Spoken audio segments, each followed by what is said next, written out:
One of the many things that sets Christmas apart from all of our other holidays is its sound. Now, Christmas is a holiday that's very visually stimulating, but it's that one really unique holiday that if you shut your eyes and you simply listen to the sounds, you know that Christmas is coming. The sounds themselves can fill you with the Christmas spirit. And so I want to demonstrate that for you. I want to play a few sounds of Christmas for you. And if you trust me, I want you to close your eyes. If you don't, you can keep them open. That's all right. But close your eyes because I want you to hear the sounds.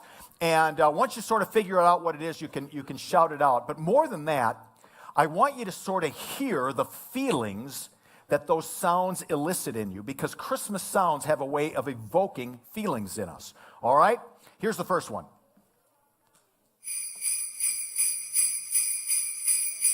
All right, kids, what is that?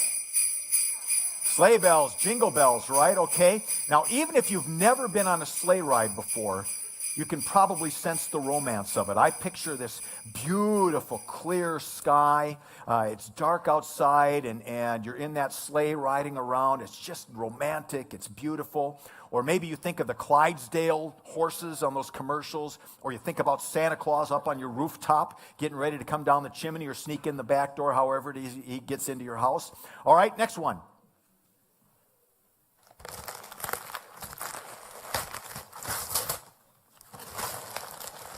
You got it? What does it sound like? Right, unwrapping gifts. That's what it's all about, right? And all of you kids are really excited. You can hardly wait. Apparently you have to wait till tomorrow, according to this crowd, but you got to wait. But once you start ripping open those gifts, man, that's what Christmas is all about. And it's really the way that we say we love each other. All right, here's another one.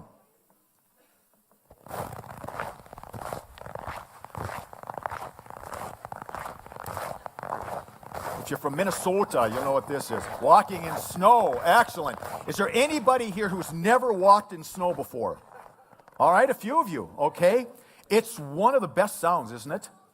When I hear that sound, I always immediately have in my mind a picture of walking to church in the snow on the sidewalks. 11 o'clock at night, Christmas Eve, we're going to this little Lutheran church. My grandpa's going to preach.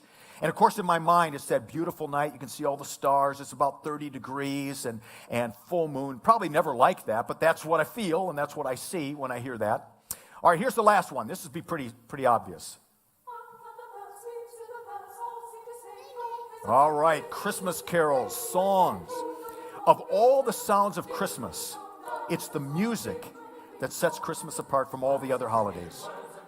Now, we have songs for other holidays. You know, we have Happy Birthday, or we have patriotic music, or even Halloween music.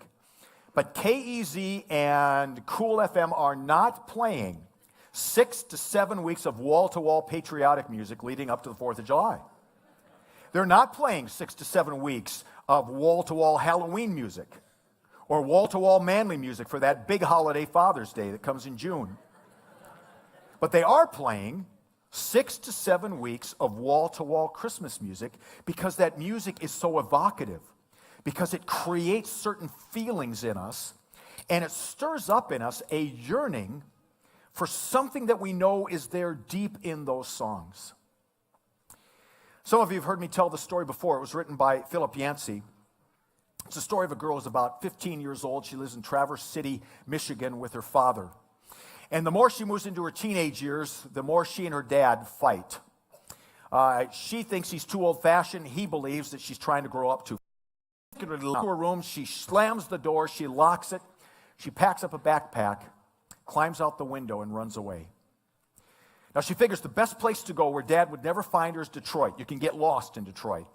And so that's where she goes. Problem is, she doesn't know anybody in Detroit.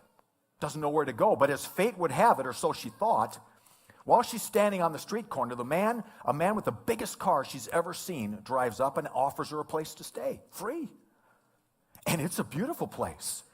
And he feeds her very, very well. And he gives her some things to help her feel happy. And then pretty soon he teaches her how to make a living. And she can make a pretty good living. And after a while, making a lot of money, staying in this free place and taking these things that make her feel happy, she feels like she's really made the right decision. Her dad was wrong all along. She was living the good life. Until about a year later, she developed a cough that wouldn't go away. She started to lose weight, and no matter how much she ate, she couldn't put weight back on. Her skin turned yellow, and she couldn't make money anymore. And the man with the biggest car she'd ever seen kicked her out, and now she was living on the streets, all by herself, all alone. One particularly cold night, she is lying in the doorway of an old abandoned building in downtown Detroit. She's alone. She's thinking about her dad, and she realizes suddenly that she misses him. She can't even remember why she ran away in the first place. And then she thinks about her dogs and how her dogs are living a whole lot better than she is at this moment. And she comes to the realization that she is not the world-wise woman she thought she was. She's just a lost, scared little girl, and all she wants to do is go home. So she takes what few coins she has left, and she goes to a phone booth. You remember those things? Superman used to use them. And she put some coins in to call home, but the call went right into the answering machine. So she hung up quickly and tried it again, just hoping that Dad might be there, but right in the answering machine again. And so she left a message. She said, "Dad, it's me, and I'm thinking of coming home. The bus should get to Traverse City around midnight tomorrow night. If you're there, great. If not, I'll probably just go on to Canada." So she's riding the bus the next day, and she realizes there's a problem. How will she ever know if Dad got the message? What if he wasn't home? What if he was on vacation? What if he was out looking for her? If he didn't show up, did it mean he didn't want to see her anymore, or he just never got the message? And while she's worrying about that, she's also worrying about what she's going to say to Dad for the first time in over a year. The bus arrives at about midnight. She gets off as the bus driver says, "We're leaving again in 15 minutes. And those 15 minutes, she knows, are going to change her life one way or the other. She has no idea what to expect, but she's not prepared for what she sees, because she walks into that bus terminal, and there on the back wall is a huge banner that says, "Welcome home." And underneath that banner are about 30 to 40 of her friends and family members. They're all wearing party hats, and they're blowing those irritating noisemakers. And as she's trying to take all of that in, Dad steps out of the crowd. She sees him, and he runs to her, and she runs to him, and they throw their arms around each other, and she just weeps. And after several minutes, she said, "Dad, I am so sorry." And he interrupted her and said, "Hush, child. There's no time for that now. We need to get you home, because there's a party waiting for you there." That's the sound of Christmas. That's the sound that the shepherds heard 2,000 years ago when the angels lit up the night sky and said, "For to you is born this day in the city of David a Savior." And he's not just born for other people. He is born for you shepherds who are the outcasts of society.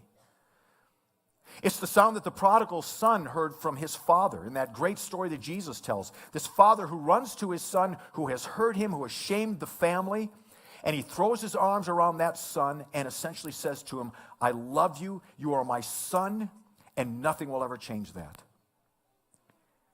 The sound of Christmas is the sound of your Creator, letting you know that you are loved, you are valued, you are forgiven, that you are God's son, you are God's daughter. Nothing can ever change that. God is for you. All of those sounds of Christmas that you hear throughout the season point to that one big sound that happened 2,000 years ago. The promise that a Savior is born for you. His name is Jesus. And Jesus, your Savior,